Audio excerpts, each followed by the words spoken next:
प्रारंभिक सप्ताह माप रिकॉर्ड करना है, यानी कि हमारा प्रारंभिक काम कहाँ से प्रारंभ हुआ था, एक दिन में उसने कितना काम करा, वो हमें पूरा उसका लेखा जोखा अपना जो हमारा दस्तावेजी डायरी है उस पर हमें नोट करके रखना पड़ेगा। तीसरा क्या है, जॉब कार्ड की सुविधा आवेदन, जो भी हमने बताया था अभी आपको कि जो भी श्रमिक कार्य की मांग करता है तो उसका आवेदन आपको लेना पड़ेगा। ठीक है, जैसे उसने बोला कि दीदी हमें काम चाहिए, तो आप बोलोगे कब से काम चाहिए और किस जगह काम करना चाहते हो। तो आपकी पंचायत में मान लीजिए 2 काम चल रहा है, नाली चल रही है, सीसी चल रही है, तो आप उसे बोलोगे भाई पंचायत में भी सीसी रोड का काम चल रहा है, नाली का चल रहा है या पोखर चल रहा है, कोई भी काम चल रहा है, तो उसमें आप अपना काम कर सकते हो। जिस डेट में आपको काम करना है उससे आपको वो आवेदन लेना है। उसके बाद जब उसको आवेदन ले लोगे तो आपको पावती के रूप में उसको एक रसीद देनी पड़ेगी कि भाई वो आपको आवेदन देके गया, तो उसके पास भी तो कोई पावती होनी चाहिए।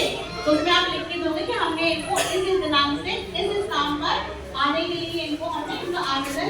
एवं मजदूरों को उनके काम के बारे में समझाना, क्या भाई यहाँ पे हम अगर पोखर बन रहा है तो कैसे क्या मिट्टी खोदनी है, कितनी क्या हमें करना है, मिट्टी कहाँ रखनी है, मिट्टी कहाँ ले जानी, तो ये सब थोड़ा सा से ओवरव्यू पूरा काम के बारे में आपको श्रमिकों को समझाना पड़ेगा।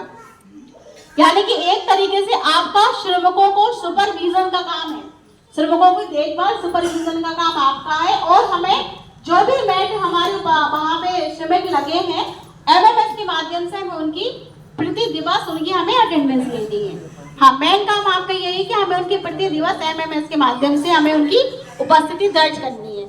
और आपको ये और बता दूं, जो एमएमएस होता है उसकी एक दिन में 2 बार अटेंडेंस लगती है, एक सुबह लगती है, एक शाम लगती है। अब इसमें यह भी है कि जब भी हम पहली फोटो अपलोड करते हैं उसके 4 घंटे बाद ही उसकी दूसरी फोटो अपलोड होती है। ऐसा नहीं कि आपने सोचा कि हमने 8 बजे इसको कर लिया, 9 बजे फिर अटेंडेंस लेके वहां से चले जाए, तो ऐसा बिल्कुल नहीं होगा। जब आपकी पहली अटेंडेंस मान लीजिए 10 बजे लगी तो उसके 2 बजे के बाद ही दूसरी अटेंडेंस लगेगी। कुल मिला के सुबह शाम आपको इसमें अटेंडेंस लगानी पड़ेगी। खत्म हो रहा है, उसके बाद आपको अगले सप्ताह का जो भी मस्टर रोल होगा उसमें हम आपकी डिमांड को ऐड कर देंगे। अब इसमें मेट का कैसे क्या होगा, योजना की प्रशासनिक स्वीकृति के बाद कर्मचारी जैसे गांव टोले बच्चों मेटों को संबंधित ये जैसा मैं आपको बताया था कि कैसे क्या करना है, पर्यवेक्षण देना। फिर इसमें लोग का जो मजदूर वहाँ पे काम कर रहे होंगे उनका जो मस्टर रोल ऑनलाइन जनरेट हमारा टेबल पे उसमें जो मेट होता है, अगर वो सोचे कि आप मेट भी बन जाए और वहाँ पे हम एक लेबर के रूप में भी काम कर ले तो वो संभव नहीं है। या तो वो अकुशल श्रमिक के रूप में ही ऑनलाइन मस्टर पे चढ़ेगा या वो आपको मेट के रूप में ही मस्टर पे चढ़ेगा। निरीक्षण व मूल्यांकन कौन का आ रहा, कौन का हित के विपरीत काम करता पाएगा। जैसे मान लीजिए आपका वहाँ पे साइट पे काम चल रहा है, अब आपने देखा कि ये मजदूर तो बैठे ये काम ही नहीं कर रहा, तो उसमें क्या करेंगे आप, तुरंत उसको हटाने के लिए ग्राम पंचायत को अवगत कराएंगे कि भाई इसके द्वारा काम नहीं किया जा रहा। क्योंकि कोई भी कुशल श्रमिक को एक दिन में 8 बाई 8 की खंती खोदना माना जाता है, उसका पर डे का काम है।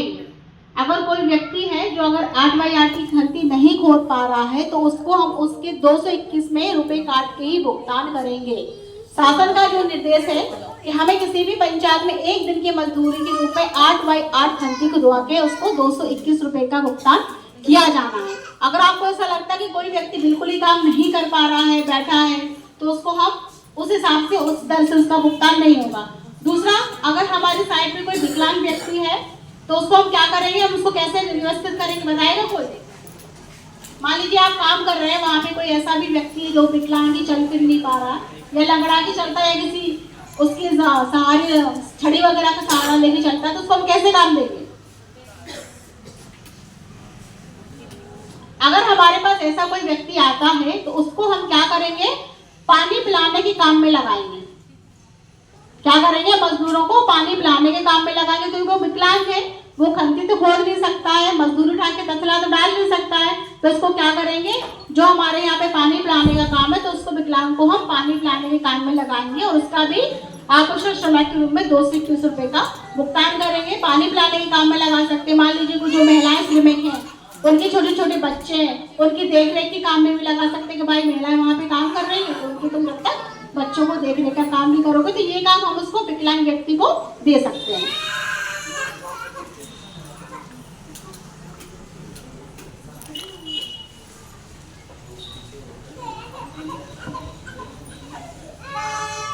हाँ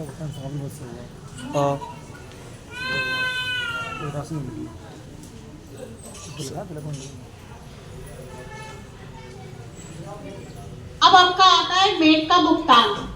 हम आप लोग जो काम करेंगे उसका भुगतान कैसे करेंगे। तो अभी मैंने जैसे आपको बताया था कि हम जब हमारे 20 श्रमिक होंगे, 20 से अधिक श्रमिक होंगे, तो उनके ऊपर हम मेड का एक मेड लगेगा, ठीक है। अब उस मेड का भुगतान कैसे होगा, उसके लिए आपकी पंचायत के माध्यम से आपकी डिमांड आएगी। आप लोग का एक मस्टर रोल जनरेट होगा। जैसे मान लीजिए लेबर का जो हमारा मस्टर रोल चलता है 1 से 7 तारीख में चला, तो उसी तारीख में 1 से 7 में अर्धकुशल अर्ध श्रमिक के रूप में जो रहेगा वो मेड का भी मस्टर रोल चलेगा 7 दिन का, और प्रतिदिन उसे 368 रुपए के मान से भुगतान होगा, प्रतिदिन 368 रुपए। लेकिन अगर ये हमारे श्रमिक 20 से कम लगते हैं तो वहां पे हम मेड का भुगतान नहीं करेंगे। 20 से अधिक होने पे ही मेड का भुगतान इसमें होगा।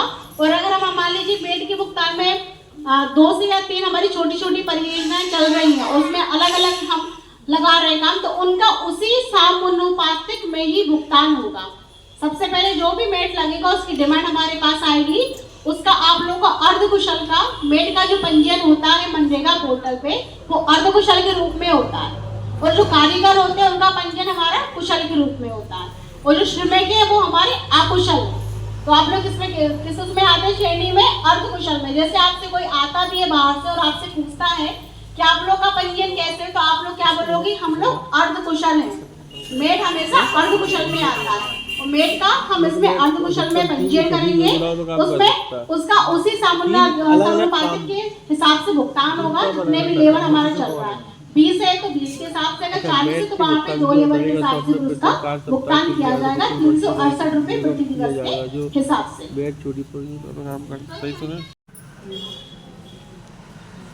अब इसमें आप लोग को क्या क्या नहीं करना है, जैसे साइट पे जो हमारा काम चल रहा है तो उसमें आपको सामग्री है नहीं है, ये इन सब की जवाबदारी मेड की नहीं है, वो सब ग्राम पंचायत जो हमारी निर्माण एजेंसी है उसकी जवाबदारी है, उसी के माध्यम से ये सब व्यवस्था की जाएगी। सिर्फ आपको वहाँ पे क्या करना है कि हमारा जो भी एमएमएस चल रहा है उसको सुचारू रूप से हमारी उपस्थिति उसमें लग सके।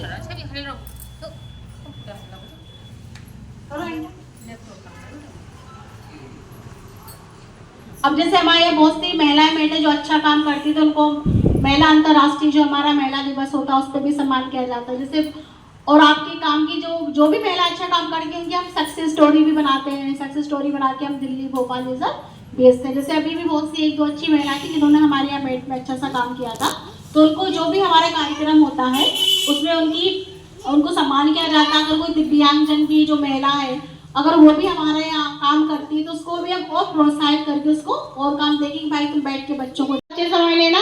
मेन काम आपका यही है, क्योंकि साइड पे प्रैक्टिकल बहुत दूसरा होता है, थ्योरी बहुत दूसरी होती है। एनएमएमएस है क्या हमारा, ये है नेशनल मोबाइल मॉनिटरिंग सिस्टम, जो कि मनरेगा एक क्या है केंद्र शासित योजना है। तो जो मनरेगा आज हमारे यहाँ चल रही है वो ऑल ओवर इंडिया यानी कि पूरे देश में एक सी ही चलती है। आज हम इसका जो उपयोग कर रहे हैं वो हर जगह हर जिला पूरे देश में इसका उपयोग हो रहा होगा।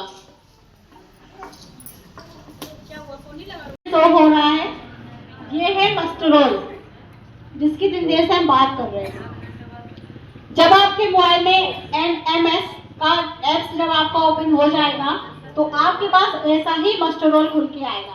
अब इस मस्टर रोल में क्या होगा देखिए आप, सबसे पहले यहाँ पे मस्टर नंबर लिखा जाता है, डेट लिखी जाती है, ये साइड से जो कार का वर्क कोड दिया है ये वर्क कोड आता है, यहाँ पे किस काम है किस काम पे मस्टर रोल जा रही है वो आता है, और जो निर्माण उसकी तकनीकी स्वीकृति है प्रशासनिक स्वीकृति वो आती है। अब यहाँ पे ये सब क्या है आपका, ये जॉब कार्ड नंबर है, जॉब कार्ड नंबर है, और उसके नाम है, उसका मुखिया का नाम है, और जो भी आपका यहाँ पे आपका जो बैंक अकाउंट है खाता क्रमांक यानी कि श्रमिकों का, आपका नहीं श्रमिकों का, वो सारी डिटेल यहाँ पे आती है। इसी में ही आपको एब्सेंट और प्रेजेंट लगानी होती है। इसके लिए क्या करेंगे, हम इसका रजिस्ट्रेशन करते हैं, एमएमएस एप्स का रजिस्ट्रेशन होता है। जब आप मेड के लिए यहाँ से जब आपका चयन होने के बाद जब आपकी नियुक्ति मेड के रूप में हो जाएगी ग्राम पंचायत द्वारा, तो फिर आपका ये एसएमएस के माध्यम से हम आपका रजिस्ट्रेशन करेंगे। उसमें एसएमएस के माध्यम से एक आपका यूजर आईडी पासवर्ड आपका जनरेट होगा, उसी पे आएगा। ऐसा नहीं कि किसी की पे पहुंच जाएगा, जो भी आप नंबर पे रजिस्ट्रेशन कराओगे उसी पे ही आएगा। जब ये आपका एप्स आपका एमएमएस पूछ रहा है, एप्स में लैंग्वेज इंग्लिश या आपका हिंदी, तो आपको जो भी एंट्री करनी है उसमें लैंग्वेज में, एप्स की लैंग्वेज आप क्या चाहते हैं, तो वहां पे हमने जैसे ही इसमें करा तो ये आ गया। ओके करने के बाद ये हमारा डेटा डाउनलोड होने लगा। एप्स के बाद चयन करने के बाद ये हमारी विंडो कहाँ पे आ गई, डाउनलोडिंग का माध्यम से डेटा स्वतः ही, यानी कि जो भी हमने आपके मस्टर रोल जनरेट किए थे उस पंचायत में रोजगार सहायक द्वारा जो डिमांड लगाई गई थी मस्टर रोल के लिए, वो ऑटोमेटिक आपका ये हमारा डेटा इसमें दिखाई देने लगेगा।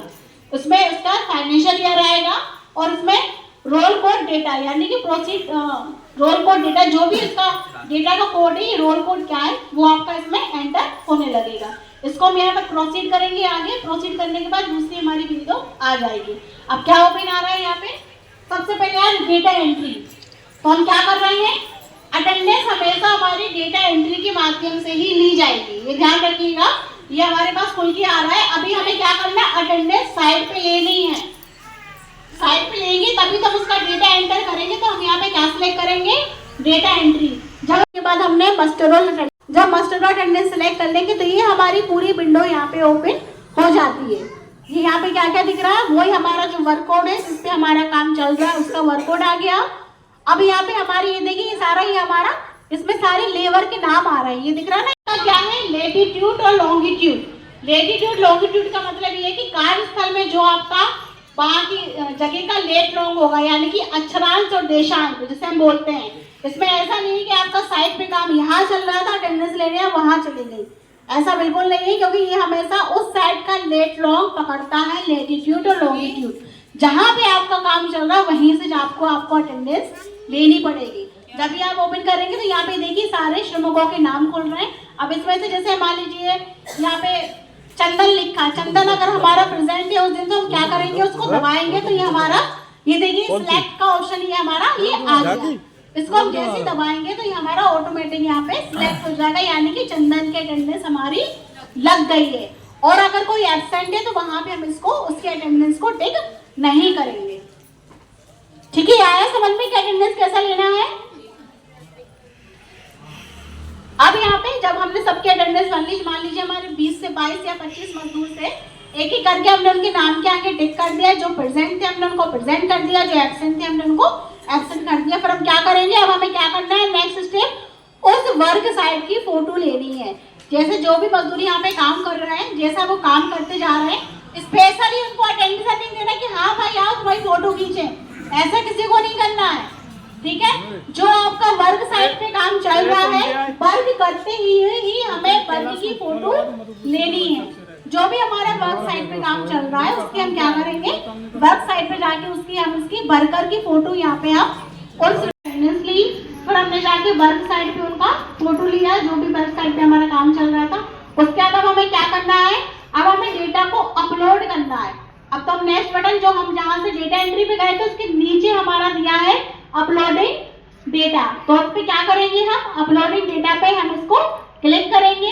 क्लिक करने के बाद हमारे ये क्या आएगा, ये अपलोडेड अटेंडेंस में फिर आपसे पूछेगा मस्टर रोल इतने, मस्टर रोल में ये आपका रिकॉर्ड इतना आ रहा है, 10 आपने लेवल लिया है, तो आपका टोटल जितनी अटेंडेंस उसमें लगी होगी। मान लीजिए 22 का मस्टर रोल था, 22 में से आपका 20 प्रेजेंट है, तो 20 रिकॉर्ड आपका वो यहाँ पे दिखाएगा। उसको जब हम इसमें कर देंगे तो यहाँ पे क्या कर देंगे, ये दिया है ना अपलोडिंग का बटन, इसको हम क्या करेंगे, क्लिक करेंगे अपलोड करने के लिए। जब इसको अपलोड कर देंगे, नेक्स्ट दूसरी डाटा एंट्री के लिए बता रहा है स्टेप से। ठीक है, हमने इसको अपलोड कर दिया तो हमारा क्या हो गया, फिर हमारा वो मस्टर रोल यानी कि उन वर्कर की हमारी अटेंडेंस अपलोड हो गई। अब हमने अभी आपको बताया था कि हमें एक दिन में 2 बार अटेंडेंस, अब 2 बार हमें एमएमएस यूज करना पड़ता है। पहली बार में हम सिर्फ क्या करते हैं, डेटा एंट्री करेंगे, उनकी हम अटेंडेंस लेंगे, अटेंडेंस लेने के बाद उनकी वर्क साइट पे फोटो लेंगे, फोटो लेने के बाद उस फोटो को हम अपलोड करेंगे। लेकिन दूसरी जो हमारी रहेगी उसमें सिर्फ हमें क्या करना है, वर्क साइट पे जाके केवल उनकी फोटो लेना है। अब फिर हम अटेंडेंस दोबारा नहीं लगाएंगे। सुबह जैसे 10 10 बजे हमने एक बार अटेंडेंस लगा ली, वर्क साइड हो गया।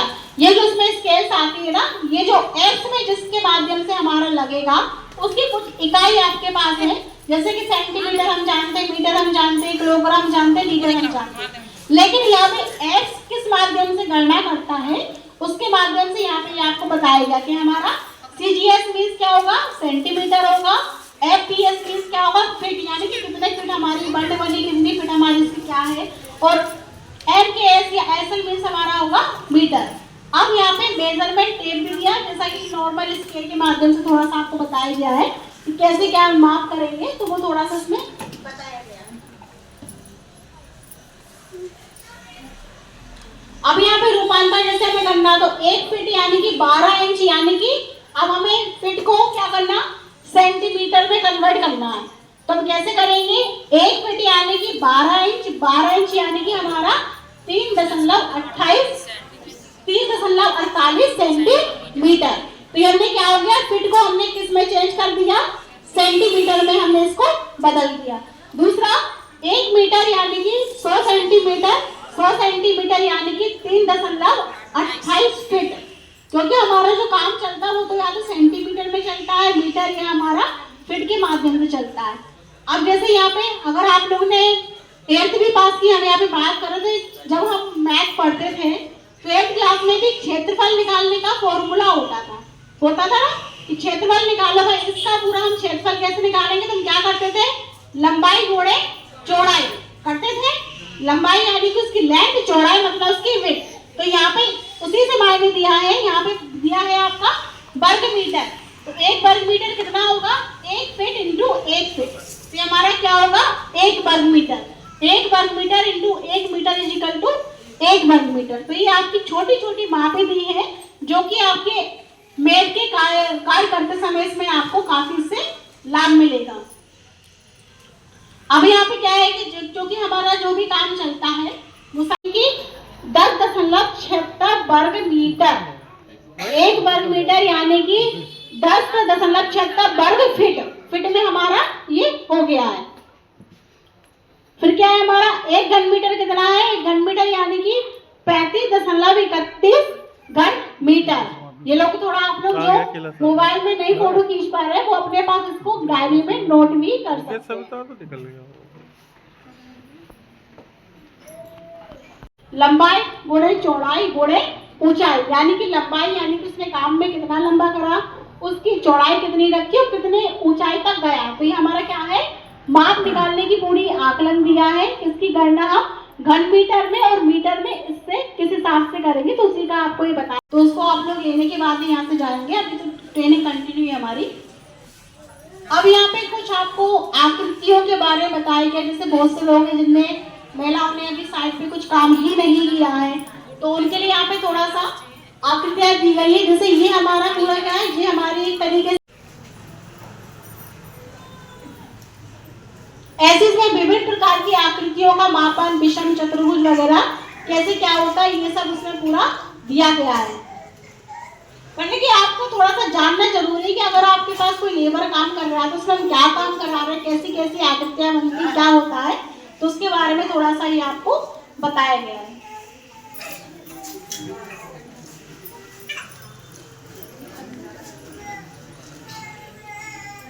अब इसमें एक दिन में एक श्रमिक द्वारा क्या काम किया जाएगा, मिट्टी निकालने की मात्रा पे दिखाया गया। जैसे अगर मान लीजिए कोई दिव्यांग महिला है जो थोड़ी सी विकलांग टाइप की है, तो उससे हम कितना काम कराएंगे। दिव्यांग पुरुष से तो क्या है, एक बूढ़ा पुरुष है या बूढ़ा महिला है तो वो कितना क्या कर सकता है, और एक समान महिला और समान पुरुष क्या काम करेगा, उसका थोड़ा सा यहाँ पे आप लोग को आकलन करके बताया गया है। अब यहाँ पे मिट्टी के खुदाई के कुछ यहाँ पे उदाहरण दिए हुए हैं। खोदी गई मिट्टी को 20 से 20 सेंटीमीटर की लेयर में डालकर कॉम्पैक्ट करने की आवश्यकता ना हो। समान पुरुष द्वारा एक दिवस में कितना काम करना चाहिए, समान पुरुष को यहाँ पे दिया है 1.38 घन मीटर। एक पुरुष एक दिन में कितना काम करेगा, 1.38 घन मीटर। एक महिला एक दिन में कितना काम करेगी, समान महिला की बात हो रही है यहाँ पे, 1.22 घन मीटर। ठीक है, अब यही हम बात करेंगे। अब मान लीजिए कोई ग्रुप में काम जैसे पुरुषों द्वारा किया जाने वाली मात्रा 3 इकट्ठा मिलकर पूरा काम किया, तो उसका आकलन हम कैसे करेंगे? जैसे एक श्रमिक ने क्या काम करा, अकेला वो तो हमने निकाल लिया, लेकिन जब एक से अधिक श्रमिक लग गए और उन्होंने क्या काम किया, तो उसका आकलन बताएगा कि अगर कोई समूह लगता है जिसमें 10 पुरुष में महिला भी शामिल है, तो उसमें क्या काम होगा, तो उसका ही यहाँ पे पूरा उदाहरण बताया गया है।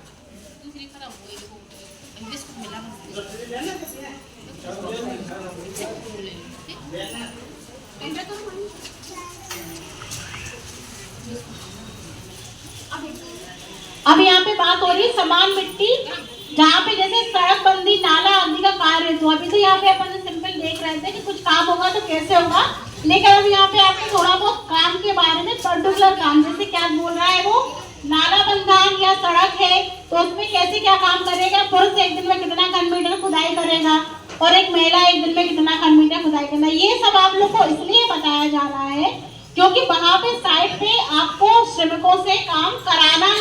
ठीक है, ऐसे आपका 10 लोगों का जो समूह बनेगा वो कैसे काम करेगा, इसमें सड़क बंधान या नाला बंधान में, उसके बारे में पूरा यहाँ पे बताया गया है।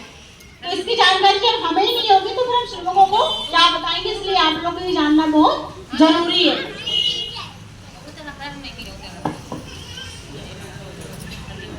हमारा हितग्राहीमूलक काम, समुदाय काम में जैसे हमारा सीसी रोड हो गया, नाला निर्माण हो गया, नाला गहरीकरण हो गया, पोखर हो गए, तालाब निर्माण हो गए, ठीक है, बड़ी बड़ी संरचना होगी, स्टाफ रूम होगी, आरएमएस वगैरह, इन सब में हमारा मेड का प्रयोग होता है। लेकिन चूंकि आप उस पंचायत के मेड हैं तो आपको ये जानना जरूरी है कि अगर हमें किसी को हितग्राहीमूलक काम देना है अपनी पंचायत में तो उसका हम चयन कैसे करेंगे।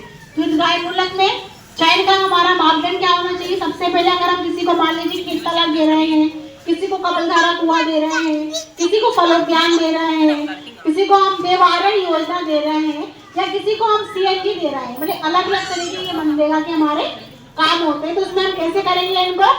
उसके लिए क्या क्या होना चाहिए? सबसे पहले या तो वो अनुसूचित जाति हो, एससी का हो, दूसरा गुमक्का जनजाति, जो गुमक्का जनजाति होगी, जहाँ यहाँ टेंट वेंट लगा के जो रहते हैं उनको गुमक्का जनजाति रहती है, जो कि कुछ पंचायत में अलग आइडेंटिफाई होते हैं वो हो। दूसरा एसएससी के अंतर्गत दतिया जिले में नहीं होते हैं, और कुछ काम ऐसे जो होते हैं जैसे व्यक्तिगत पशु जी हमारे यहाँ नहीं होता है, व्यक्तिगत बकरी ये भी नहीं होता, पोल्ट्री। अब यहाँ पे हम आते हैं सिंचाई के लिए, कूप हम देते हैं, खेत तालाब हम देते हैं, कंपोस्ट पिट जिसे हम कंपोस्ट डाटे वगैरह कहते हैं, कंपोस्ट पिट कहते हैं, वो भी हम उपलब्ध कराते हैं। व्यक्तिगत वर्मी कंपोस्ट जो हमारा जहाँ पे कचरा वगैरह होता है उनको संग्रहण करके एक बड़ी सी संरचना बनाई जाती है, उसको हम वर्मी कंपोस्ट किए हैं। सिंपल सा, जब आप लोग कोई गांव में जाते हैं तो वहाँ पे प्रधानमंत्री सड़क योजना में ऐसे बोर्ड लगे रहते हैं। यही बोर्ड हमें कहाँ लगाने हैं? मनरेगा में लगाने। हालांकि बोर्ड लगाने की जवाबदारी ग्राम पंचायत की, मेड की नहीं है, लेकिन चूंकि आप एक योजना का हिस्सा बनने जा रहे हैं तो आपको बोर्ड के बारे में जानना बहुत जरूरी है कि किस काम पे हमारा किस प्रकार का बोर्ड लगेगा। तो मनरेगा में यहाँ पे 2 प्रकार के बोर्ड होते हैं। पहला बोर्ड है हमारा व्यक्तिगत, दूसरा बोर्ड है यहाँ पे हमारा समुदाय। व्यक्तिगत और समुदाय 2 टाइप के काम अपने मनरेगा में होते हैं। व्यक्तिगत बोर्ड में क्या होगा हमारा? व्यक्तिगत बोर्ड में इसकी 3 फीट हमारी चौड़ाई होगी, लंबाई होगी, हाइट इसकी जो है 3 फीट रहेगी, और इसकी जो विड्थ यानी कि चौड़ाई है हमारी यहाँ पे 2 फीट रहेगी, और इसकी बाउंड्री ब्लैक कलर की होगी, और इसका जो अंदर है वो येलो कलर से होगा, ब्लैक कलर से उसमें लिखा होगा। ये थोड़ा सा अंदर होता है। इसकी बाउंड्री हितग्राहीमूलक काम की हमेशा ब्लैक कलर की होती है, वहीं जो हमारा सामुदायिक काम होता है उसकी बाउंड्री हमेशा ब्लू कलर की होती है। ठीक है, इसके साइज में भी अंतर होता है। ये हमारा 3 फीट का 3x2 होता है, वो हमारा 4x1 का होता है, और इसमें हमारा लोगो बना रहेगा। दूसरा आजादी का अमृत महोत्सव का जो लोगो चलता है वो रहेगा। इस साइड जो हमारा मनरेगा का लोगो है वो रहेगा। इस बोर्ड के अंदर हमारा कार्य का नाम हो गया, कार्य का वर्क ऑर्डर हो गया, इसकी लागत कितनी है, कार्य का प्रारंभ का दिनांक क्या है, कार्य का समाप्ति दिनांक क्या है, इस पे कितने श्रमिक लगे, कितने श्रमिक लगे। अब एक चीज आप लोग और समझ लो यहाँ पे